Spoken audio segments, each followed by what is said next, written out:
So we talked about these physical storage types, just kind of fitting this into my overall diagram here. So now we tie that to the storage temporality, to the query temporality. I think an important thing to think about here is that ultimately, your requirements are being met by these physical storage options that you choose here.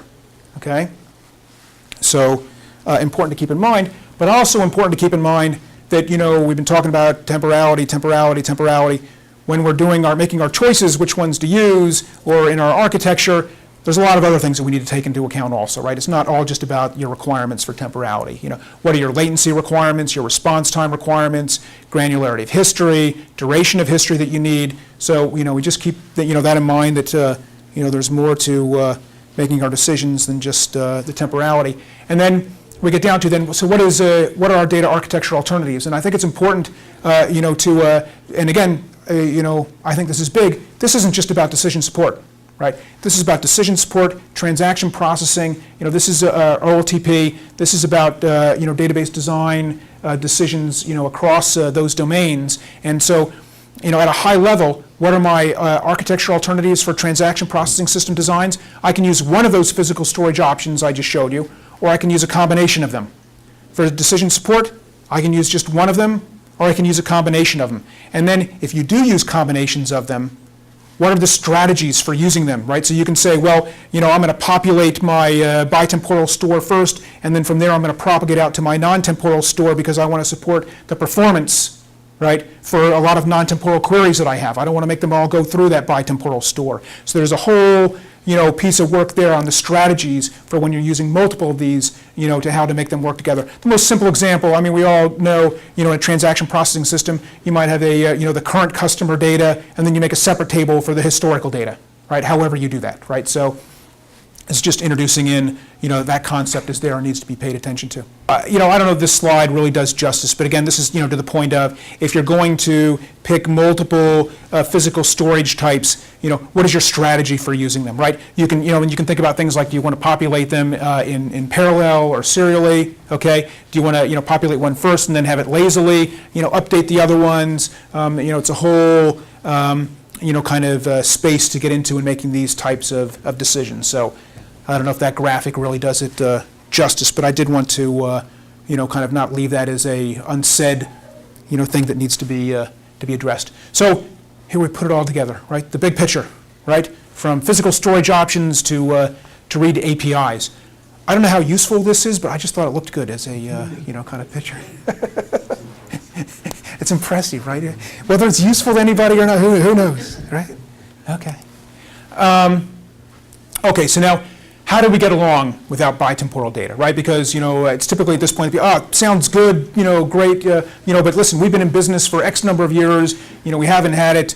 What possibly could we have been doing, to get to this point? And so, one thing which is common is that we use transaction temporal data as an approximation for valid temporal data, right? And we do this because it can kind of simulate the stability and accuracy of bitemporal data, okay?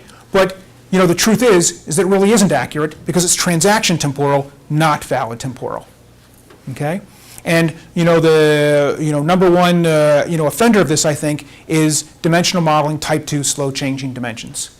And I don't want to, I can get into, because I've been in the wars with these guys, about this. I don't know if you guys are hardcore dimensional modelers, if you want to, kind of get into this. But, but anyway, type 2 slow changing dimensions, they were originally conceived as strictly transaction temporal data. Right? You didn't need valid start and valid end, and you still don't need valid start and valid end on type 2 slow changing dimensions.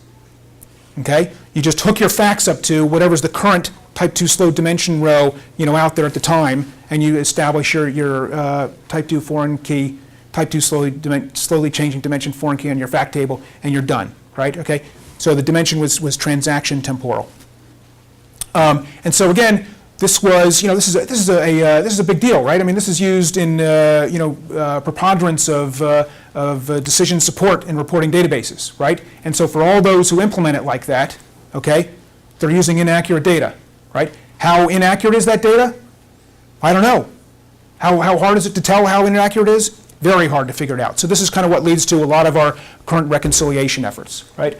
But then the pushback that I get from the, the hardcore dimensional modelers is, well, That doesn't apply to me. I have valid start and valid end on my dimension tables. Okay? So my answer to that is, congratulations. That doesn't mean you're not still transaction temporal, right? Just because you have those columns on there. In order to make your type 2 slow changing dimension valid temporal, okay, what you need to do is you need to do essentially that same time slicing that I was giving you before, okay? Because that same time slicing algorithm is what you need to do for valid temporal. It's very, very similar for valid temporal, what you need to do for bitemporal. You just don't need to store the logically deleted rows, okay? It's basically the difference. So if you're doing that level of logic, okay, you're getting closer to having valid temporal data in your type 2 slow changing dimension. But the other thing that you need to do is that you need to go back and you need to update all of your fact table rows, okay, that were pointing to that old period of time, right? You need to update them to point at this new time slice for that new valid time period, right? So if you go put in a new time slice of information, right, for like you make that correction, think about it, you make a correction, right? So all the fact table foreign keys are pointing to the old dimension row. They all now need to be updated to point to the new dimension row, right? So you make a correction in your dimension table, you gotta go to all of your fact tables that point to your dimension, right? And you gotta go find out which rows might be impacted by this, and you gotta go update them all, okay? So I got, 2 words for you, right? Performance, right? Or 1 word for you, performance, right? It's just, it's tremendously, expensive. And then here's the bottom line. At the end of the day then, what do you have? You have valid temporal data. What do we know about valid temporal data? It's not stable. What does that mean? That means the report that you gave your manager yesterday, okay, when you rerun it for him today, sorted in a different order, the bottom line is going to be different. And then he's going to come to you and he's going to say, how come the report you gave me yesterday adds up to 100, and now you give it to me today and it goes up to 110? I'm really, not sure, but this is the most accurate data we have right now. And he's going to say to you, how do I go to my boss, and tell him that the reports keep changing all the time, and they ask me why they change, and I can't tell them why? Anyway, good luck with dimensional modeling. Now you know why Ralph Kimball sends me nasty emails, right?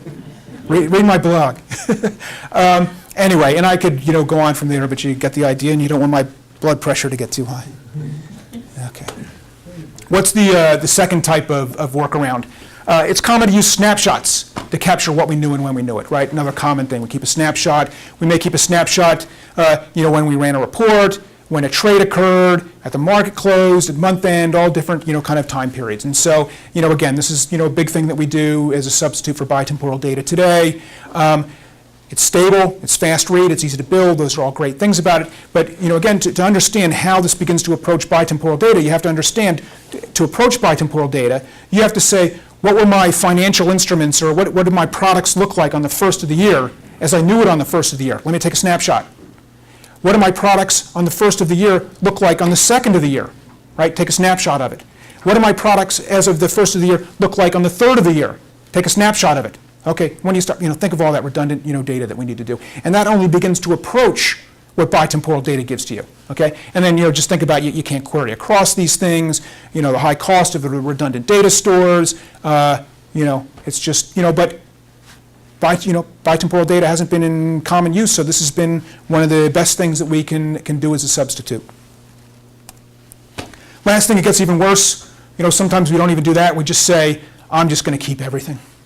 I'm going to keep every hard copy report that's ever produced in case the SEC comes in here. I'm going to keep, all the extracts. I'm going to keep all of the inbound feeds. And, when we get, audited, or when we have a financial investigation that goes on, I'm just going to throw all this stuff at them and say, I kept track of everything. What more do you want from me?